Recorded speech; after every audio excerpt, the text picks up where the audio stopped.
Okay. What's the theme for 2023? Be your authentic and true self. I guarantee you'll know that by the end of the year. Maybe by the end of this lesson. If you haven't gotten one of our bookmarks, please do. And the book of this month, March and April, is Redefining Moments, Becoming Who You Are Born to Be. And this is actually by Reverend, I think he's even a doctor, Reverend Dr. Dennis Merritt Jones. And John mentioned this book also during the guided meditation, Your Redefining Moments. Available in the bookstore now. Thank you. It did take a little while for us to get that, and thanks to literally Dennis Merritt Jones and Sherry being persistent, and Crystal, great, did we finally get some books, which is great. As you know, we did, for the first part of 2023, the first 4 chapters of the Science Mind textbook. So this is my first opportunity to really get to speak on being your authentic, A comes before T, your authentic and true self. So I'm excited about that. And of course, I'm going to begin with a question. How well do you think you know yourself? Just think about that for a minute. How well do you think you know yourself? Now, it's true you have an identity, and, is it your identity that you gave yourself, or is it an identity that other people have told you about yourself? You know your history, you know your relationships, you know your favorite foods, places, colors, but how well do you know your true self? What do I mean by that? Have you ever caught yourself saying something to someone that isn't really in alignment with what you think or feel? Yeah, like when I was a parent, things would come out of my mouth that it's like, that tape is playing in my head. That was not an authentic thought. As a kid, I did not like that response. Is that the response I really want to give my kids now? Maybe I understand it differently, but then they're not. Yeah, you get it, right? Yeah. The reflection, the contemplation, wait a minute, I just said something and that doesn't feel quite in alignment with me. Are you or do you know people who are codependent?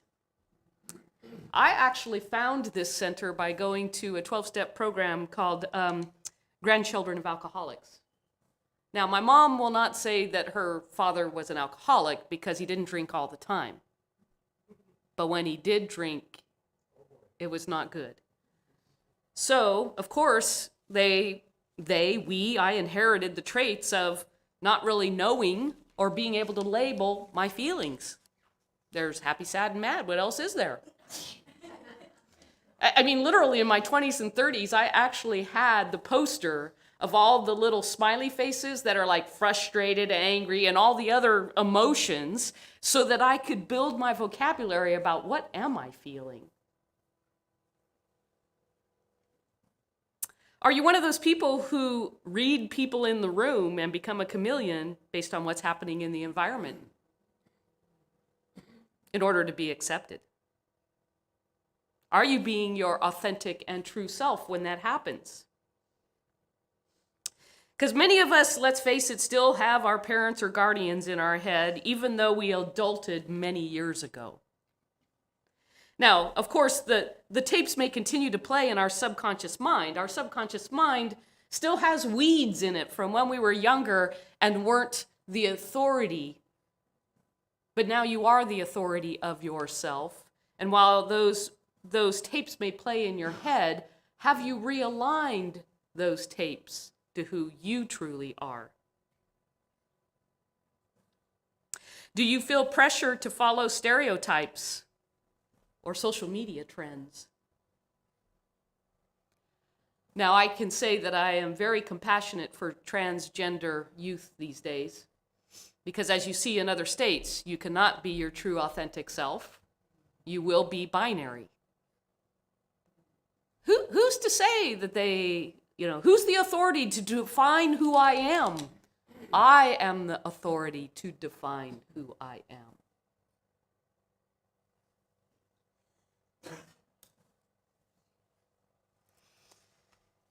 So, I'm going to, on social media, we will be posting this saying from Stacy Martin. Take the time. Take the time to honestly figure out who you are. To investigate how and what makes you tick. To figure out what works for you. Really get to know yourself, your wants, your needs, your dreams. And by the way, I don't care how old you are, yes, your dreams. Find out what truly resonates with you, what makes you feel safe. What turns black and white into color for you. Figure it out, make the time. Get to know how to stay in balance no matter what rocks your boat. Why would you think that would be important to take time to know yourself? I'm open to hearing why you think that might be valuable or important. Yeah, Matt. So your opinions matter? Your opinions matter, and why is that? Take you a little deeper. Yes, and you are a divine spark. And your voice is a divine voice that contributes to the rainbow of who we are as humanity. Yes. Yes, Leo. If you don't stand for something, you can fall for anything. Beautiful. Love that. Always love the wisdom you can spew out, Leo. I appreciate that. Beautiful. Why else? Let me ask you, are you going to live a very fulfilled life if you're living from the outside in? What everybody else wants you to be? Which, of course, will never be the same from everybody, what they want you to be. To know who you truly are is to go to the depths of your authentic and true self and shine that which is your purpose, who you're meant to be. Now, knowing yourself, when I asked you in the beginning, how well do you know yourself? Think about what your response might have been. You know there are hundreds of dimensions in us, right? I'll start with physical, mental, emotional, relational, spiritual. And each of those have dimensions. So how really well do you know all those dimensions of yourself?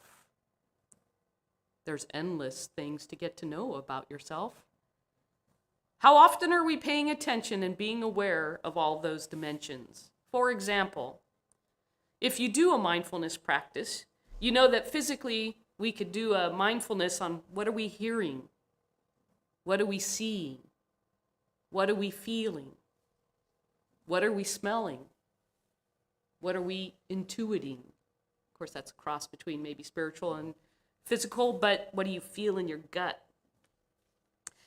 Mentally, oh my gosh, the power of imagination, unlimitless. Mentally, there are many dimensions. How about the meditation that I did? Did you sort of get that there are multiple dimensions there of your awareness? And of course, as Byron Katie would say, how many stories do we tell ourselves? All kinds of stories. Self-deception because the ego doesn't really want to look in the mirror. Judging and blaming of others because, again, we don't want to look in the mirror. Or rationalizing our own behavior, right? There's a lot of mental constructs that we all have just living in society. Emotional. Well, I just talked about the posters. Are there lots of kinds of feelings? That doesn't mean that your family honored the feelings that you experienced, and hence Were they even labeled? Were they even recognized? That's a practice in and of itself, right? To practice understanding and listening to your feelings because they are giving you a message from the soul. There's ups, there's downs, and for many of us, I mentioned parenting earlier, but I'm sure relationship-wise, it doesn't matter what the relationship is. There are times where we must sit and move or watch those feelings move through us dynamically. Relational. How do we interact with people? Do we interact with our insecurities? Do we interact with fear? Don't trust a stranger? Do we interact with jealousy or judgment? Does my interaction change with people based on race, gender, sexual orientation, religion, culture, authority? The Black Lives Movement making us all more conscious and aware of the subconscious racism that we may all be holding. And last but not least, why we're here at the Center for Spiritual Living is spiritual dimensions. What is our relationship with our higher self? Is it a fair-weathered friend where you feel really close when you're not in a comfortable place to do meditation, prayer, or ask for help? How are we creating a deeper and richer awareness of the me that is beyond this bodily and worldly expression? So now I ask you, how well do you know yourself? Does that answer change a little bit? There are many dimensions to ourselves, and it's really not a matter of finding ourselves, it's really rediscovering yourself under all the layers. Because your authentic and true self is with you from the moment you were, before you were born until after you die. That's your true, authentic self. And there are layers that we have developed by living on earth, in this human body. So do we make the time to rediscover that authentic and true self? And that's why I believe many of you may be here at the Center for Spiritual Living, Chico. So let's do a little deeper dive into the spiritual aspect. And now I get to experiment a little bit. So I'm going to ask if we can bring up the Go Via or Via Go, whatever it's called. And I have, many of you know what the Science of Mind V symbol is.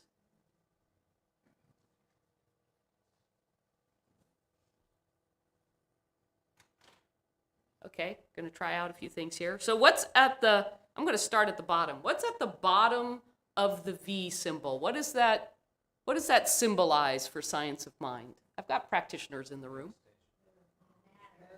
All matter, all physical things, the universe, the body, the plants, okay? The whole universe. There we go, great. Now I've got that code.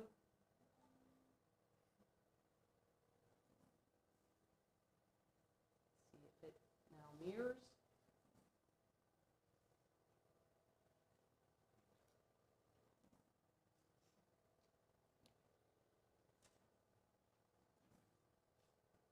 Not mirroring yet?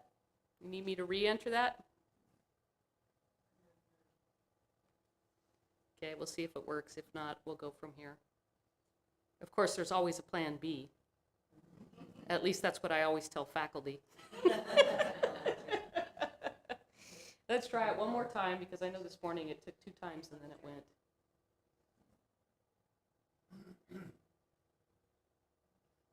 It's thinking. Yay! Victory over technology. Ha! Yay! The bottom is body, matter, physical. So, including the universe, right? That's what the bottom of the V stands for. And let's go then to the top. What does the top stand for? The top of that V. I'm going to say spirit. Yep, spirit, universal source, higher power, original cause, first cause. Good. I'm going to get to that. Excellent. Infinite. Now you'll notice there is a circle.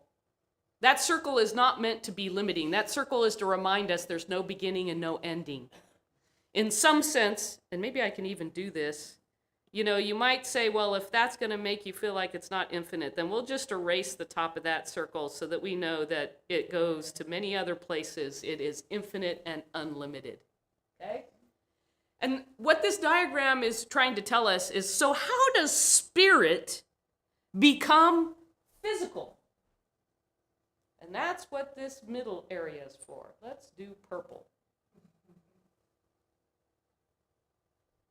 And so what does the middle represent? Subjective. And I know that's hard to understand, so what's some other words? Soil.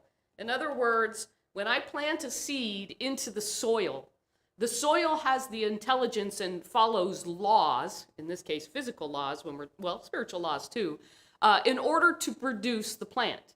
Now, the soil doesn't, like when I plant an apple seed, create tomatoes. In other words, when I plant a thought or when I plant a seed, it creates the plant of that seed. So we can also say that this area is also known as soul, or also known as law. Okay? So that's the concept that some trying to remember. So what does this mean? So spirit individualizes into each of us through our soul, through the soil, through the law, that then becomes what we see in the world. All right, so now I'm going to ask you, what are the characteristics of spirit? Love. Peace. Infinite. Creativity. Oneness. Intelligence. Joy. Harmony. Potentiality. Generosity. Fun, yes. Yes, true. Love, light, peace, power, beauty, joy, all of those things are characteristics of spirit. And it's who you authentically are. So, what tends to happen is sometimes, I'll put this in yellow, we are down here spinning on how our relationships are, our jobs, our abundance, certain circumstances. And we spin in that little environment thinking that we can change the physical by manipulating what we see and what we're interacting with. But science of mind philosophy reminds us that no, what we really want to do when we are down, I'll find green, when we are down here struggling, we need to return to first cause. First cause. Because when we're trying to manipulate things in our physical environment, that is second cause. What's really happening in our life is what our deep belief is.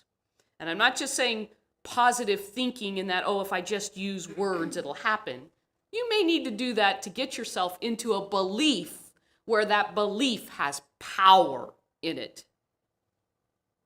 And so when we are struggling, whether it's with abundance, with relationships, health, wealth, whatever, we need to return back to understanding our first cause.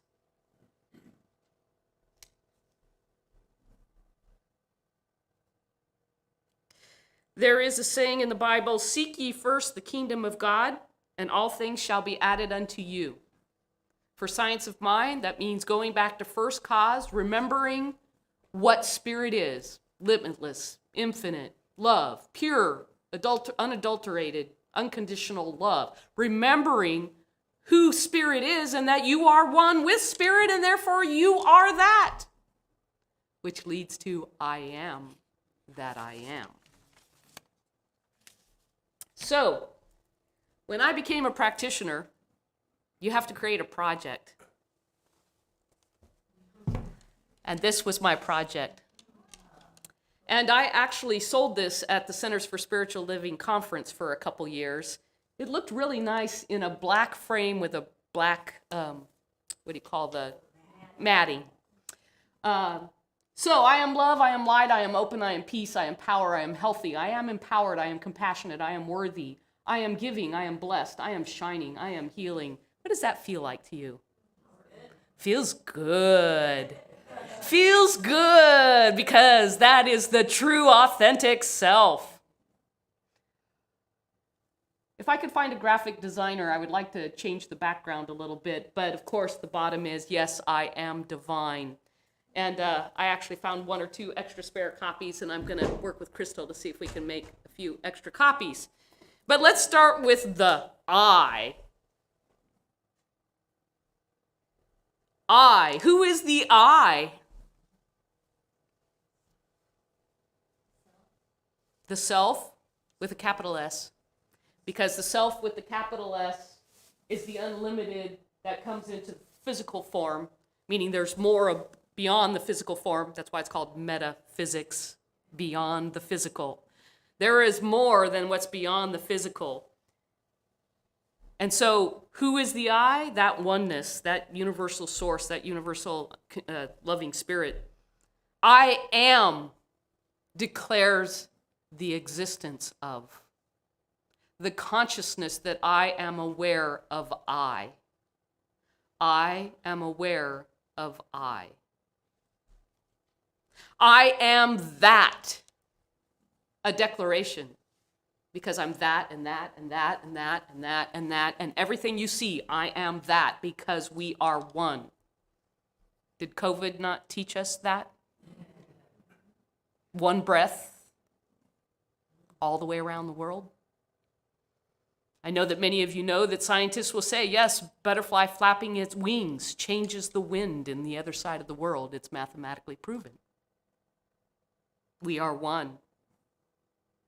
I am that I am.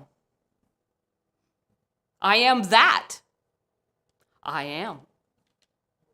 How many ways are there to say that? And then interpret it for our circumstances. Remembering that, yes, the I of spirit is the I in me. And I am aware. And that I can consciously choose. And I can consciously choose what I am by declaring what I am.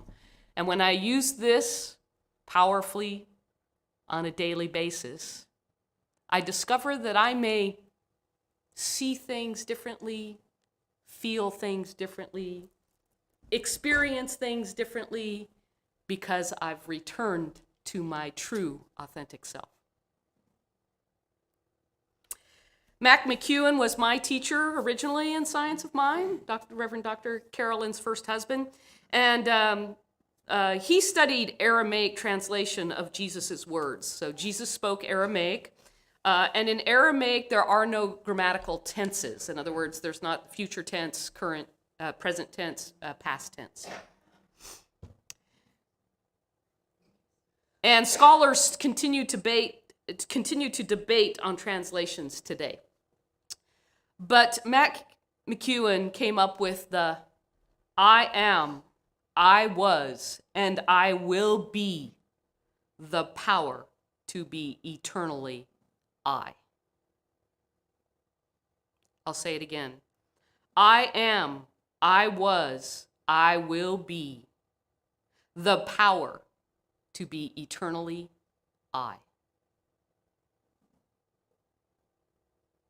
So what do you declare? I am that I am, and I am my true self. I am authentic. I am love. And of course, you can add adjectives. I am infinite, unconditional love. But I'm just going to stick with the I am peace. I am power. I am abundant. I am joyous. Those declarative statements again, bring you back from where you are, reminding you of your truth. And when then you remind yourself of your truth, you move through the subconscious mind, and I'm going to say subconscious, in that you take the seed, you plant it in the soil, and if you continue to, enforce and nurture that truth, then ultimately your demonstrations in the physical form will change. All right. So I'm still working on an education schedule for 23, and I'm going to make it go from March to March because there's too much that happens at the end of the year to be ready for the annual meeting in February. So I'm creating a schedule, and thanks to the group of about 10 people interested in education, we decided we're going to do 3 tracks of education. A workshop track, so it's like, I don't want to commit myself to multiple weeks of a class. Fine, we'll do workshops for approximately a half a day, and you can get your spiritual practice and spiritual growth and spiritual education through those workshops. And then we'll have a middle track. There's a lot of us that have been in Science of Mind for a while. We're looking for something new because we've taken a lot of the Science of Mind courses. So on our bookmark, we have Atlas of the Heart by Brené Brown. And practitioners John Boyle and Julie Wilkerson Fisher have actually taken the course created by a Science of Mind, I believe, ministers. They created the curriculum for Atlas of the Heart. And so we're going to be offering that and some others that are more contemporary. And then for those of you that might be interested in becoming practitioners, and I have to say I never knew I was going to be a practitioner, and I'm still sometimes amazed myself when I think about that thinking, not knowing a true authentic self, and now being spiritual director of the Center for Spiritual Living, Chico. When you discover your true and authentic self, you get passionate about what your light is meant to do here. And so we'll also have a practitioner track, which will allow people to progress. And I hope in the next year or two to launch another practitioner class. So that's what's happening with the education schedule. But after doing this lesson, I decided I'm going to offer something very spontaneously. Even Crystal doesn't know about it. I'm going to do, the cart may fall off the wheels, right? I am going to offer a free class, but it's not really structured as a class. It's called Finding Me. And really, you just need to commit to yourself for 5 weeks, okay? But what I'm doing along the way in the Finding Me is there's a Finding Me outline. I got this off the internet. With this Science of Mind symbol, we've created 20 packets. If we need more, we'll create more. But the packets will be in the bookstore. And if I could have you sign the sign-up list if you're interested, what I will do with Finding Me is provide provocative prompts and emails to follow through with the little booklet that we have. As well as I'll do some impromptu Zooms. I may do like a Sunday night one time and a Thursday night another time.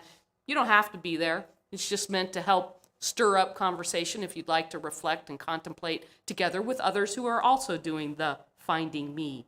So there's 5 chapters, really short, like 1 or 2 pages for each chapter. There is an activity. Will you commit the time to get to know yourself? If you take the time to get to know yourself in doing the activity and answering the questions, I am sure you will be discovering or rediscovering, redefining who you were born to be. And so then at the end, I'll be up front. I'll ask people to make a donation, but it will be a donation, meaning the class doesn't have a fee attached to it. So anybody in so far? Yes. Okay, good. 20 packets should be enough.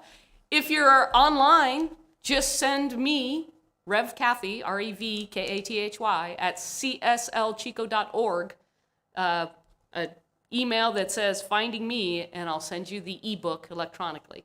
Okay? All right. Why am I doing that? Because I want you to discover that I am who I am. I am that I am. So repeat with me. I am authentic.